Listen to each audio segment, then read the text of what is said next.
Hey guys, how's it going? I am sick, unfortunately. I got some sort of sinus thing going on. I'm not quite sure. It's been kind of a rough day. I wasn't able to get work done. I had to basically just take a sick day.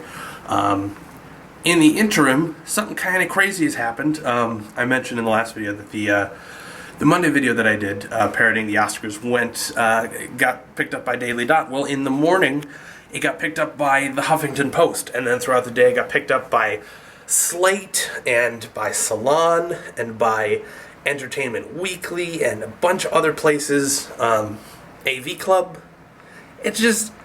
And so traffic has kind of gone crazy on that video, and according to some of the reports, it is a viral video, which is crazy. I've never had a viral video before, and I didn't shoot Wednesday's video, partially because I've been kind of in and out of consciousness all day, but a lot of it is I'm kind of scared now. I mean, how do you follow up after that? I mean, what do you do? And I think the solution there is really to not try and compete with previous stuff. It's more than likely, statistically, that will be, kind of the most well-received, or at least most trafficked video that I will ever do, which is kind of terrifying. But as far as the internet goes, it's very rare that you get multiple viral videos. But I'm enjoying doing what I'm doing, so I should just continue doing what I'm doing. So I'm working on. I've written like 2/3 of a script for Wednesday that I'm gonna go to sleep, and then hopefully this will be gone, and I'll be back to normal and can shoot some stuff early in the morning and quickly edit it together. It's not gonna be anything too complex, and then that'll go up. But it's interesting to me to see people's response, because I feel like I'm glad that people who weren't offended by Seth MacFarlane's video enjoy it, and that people who were offended by Seth MacFarlane's video enjoy it. But it's a little confusing to me. I mean, personally, I fall in the camp that, if I think about it, and I'm still trying to figure out quite what my response is to Seth MacFarlane's video. But I think it is. I mean, the job of a comedian is to hold up. I think this is from 30 Rock, but is something like. I think they give Tracy Morgan a line where the job is to hold up a mirror to society and say, "Damn society, you're ugly," and I think that's the job of a host at any award show, is to basically point out jokes that or of any comedian, to point out things that we already know. I mean, George Carlin said that I'm basically you already knew this stuff, you just forgot to laugh at it, so it's my job to remind you, and I think. That's my personal take, I think, on Seth MacFarlane's video, that we do have an obsession with female anatomy and female attractiveness in the film industry, and by doing the sketch, he just pointed out an elephant that was in the room, as opposed to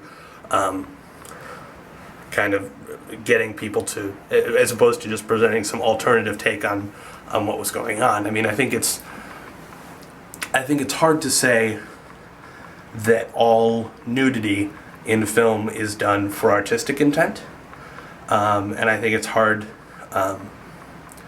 It's hard. I mean, I believe from if the Googling I've done is correct, actors and actresses get paid more for those particular scenes, and that's a choice.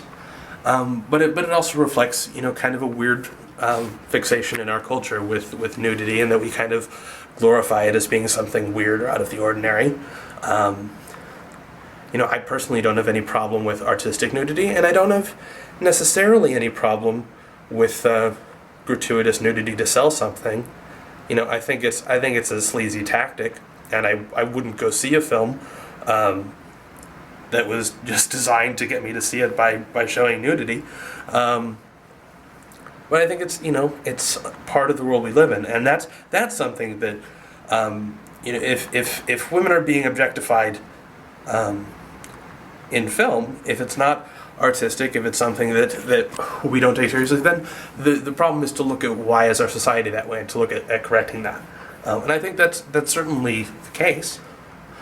I don't know. So it's weird to me to see how people have reacted to the video. But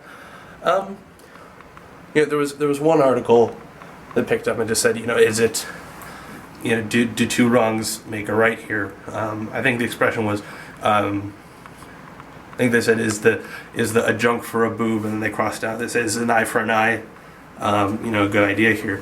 I think that was on Huffington Post article, and that's perfectly valid. The reason that I ended up posting the video though was that whether you think that it is a good comedic piece and that it reflects something that is weird or wrong or misplaced about the industry, then there's no reason that we can't mirror that argument with male genitalia. And whether you think that it is crass and demeaning, then there's no reason we can't be demeaning to men as well. Because frankly, it's up there. And so that's kind of the inspiration behind that video. And yeah, so I'm still waiting to see kind of how well the video does, because YouTube takes forever to update the view count and stuff. But in the meantime, I'm also excited. The Vsauce 3 video, I don't know if I mentioned that last time, but I made a brief cameo at the very end of that, and I'm on fire in a brief shot in the latest AV Byte video, which is awesome. And that video turned out really, really well. And so yeah, I don't know what I really want to say, but I'm gonna try and go to sleep and then hopefully feel much better in the morning and get something out for you guys on Wednesday. I will talk to you soon. Bye.